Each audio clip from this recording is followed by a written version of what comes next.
கர்த்தரை விட்டும் வேதத்தை விட்டும் உபதேசத்தை விட்டும் வழுவி போக பண்ணுகிற ஆவிகளை தேவன் கண்டித்து வழுவாமல் உங்களை காத்து நிறுத்துவேன் என்று வாக்குத்தத்தம் கொடுக்கின்றார். ஈசாயா 29:24 வழுவி போகிற மனதை உடையவர்கள் புத்திமான்களாகி முறுமுறுக்கிறவர்கள் உபதேசம் கற்றுக்கொள்ளுவார்கள். அன்புக்குரியவர்களே, வழுவி போகிறவர்களையும் முறுமுறுக்கிறவர்களையும் ஆண்டவர் வெறுப்பதில்லை.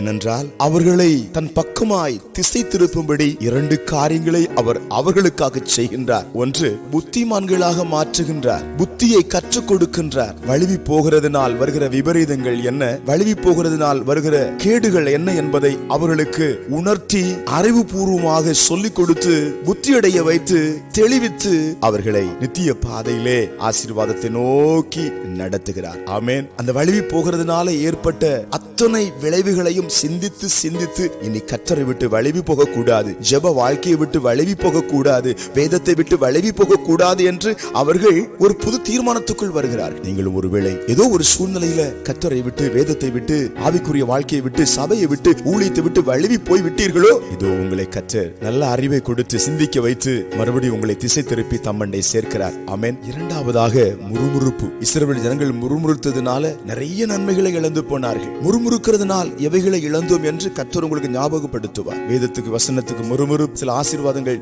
வர தாமதிக்கும் போது முறுமுறுப்பு நாவி நம்மை விட்டு போக வேண்டும். முறுமுறுப்பு நாவினால என்னென்ன பாடுகளை அனுபவித்தோம் என்பதை நமக்கு நன்றாக ஆண்டவர் ஞாபகப்படுத்துகிறார். உபதேசத்தை கற்றுக்கொள்ளுங்கள். முறுமுறுப்பு நாவி வேண்டாம், அந்த உபதேசத்து நாவி வேண்டும் என்று உபதேசத்துக்கு நம்மை ஒப்புக் கொடுக்கும் போது நிச்சயமாய் கர்த்தர் நம்மை ஆசீர்வதிப்பார். ஆமென். முறுமுறுப்புகள் ஒளியும், வழிவு போகிற மனம் ஒளியும், புதிய மனம் உருவாகும். தேவனுக்காக கனி கொடுப்பீர்கள், ஆசீர்வதிக்கப்படுவீர்கள். ஜெபிக்கலாம். பரலோக பிதாவே, இந்த வேளையிலும் முறுமுறுப்பு நாவியும் வழிவி போகிற மனதின் ஆவியும் உம்முடைய ஜனங்களை விட்டு வெளியே ஓடி போகிறதுக்காய் ஸ்தோத்திரம். இயேசுவின் பிரசன்னமும் இயேசுவின் கிருபையும் உம்முடைய பிள்ளைகளை தேற்றி ஆற்றி நடத்துவதற்காய் ஸ்தோத்திரம். இயேசுவின் நாமத்தில் ஆமென்.